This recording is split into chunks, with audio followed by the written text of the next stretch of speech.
Hello, my name is Walter Jones. I represent the 3rd District of North Carolina, and it's an honor for me to be speaking to those of you in attendance at the Schiller Institute Forum. This is so important and critical. The title of your meeting is Attaining Freedom Through Necessity, the Last Chance of Humanity.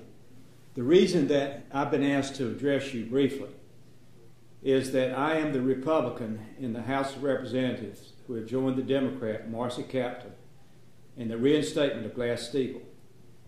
In my humble opinion, this is one of the most important pieces of legislation in the House of Representatives and soon to be in the Senate if we're going to maintain sanity on the financial markets.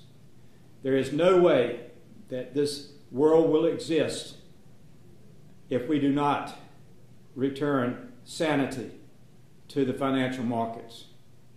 I see right here in America that there's so much activity in Washington, D.C. by these big banks who don't want to see a reinstatement of Glass-Steagall.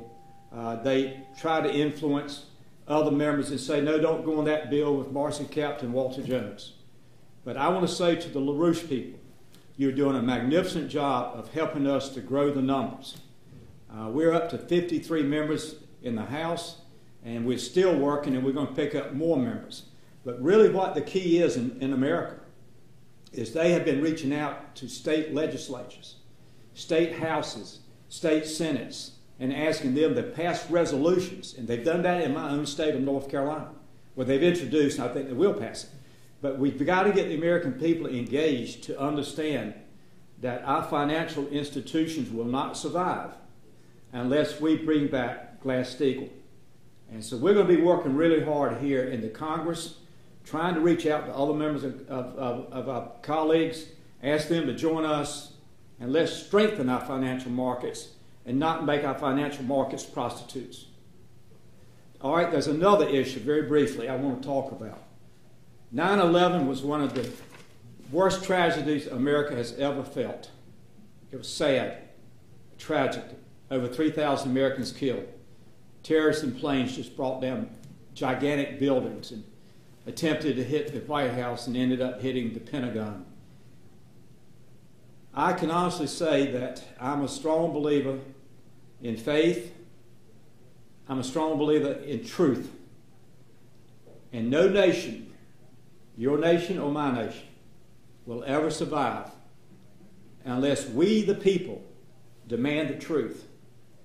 And I have written a letter asking the House Intelligence Committee, Mike Rogers being the chairman, to hold a hearing on the work of Senator Bob Graham, who worked so hard to show that there are 28 pages in the 9/11 report that need to be made declassified to make it so that the American people, and certainly the families of 9/11, can see what happens. So before I close, I want to read one paragraph in the letter that I wrote to the chairman and the ranking member.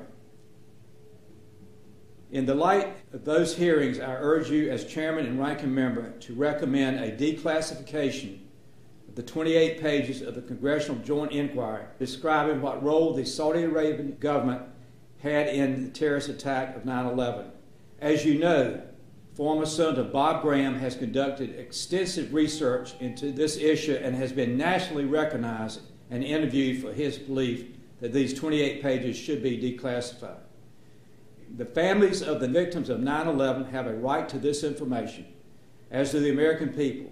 Since your committee has jurisdiction over this matter, I ask you and the ranking member to please review the attached correspondence from Mr. Mike Lowe, who lost his daughter on American Airlines Flight 11 on that tragic day. As Mr. Lowe states, and I quote, "Our hope is that over time, history will have the total truth of all the event of 9/11. We need for the people of America to get behind this effort. This effort is for the families and for the strength of America, which means truth." Thank you very much for allowing me to have a little bit of your time. Goodbye.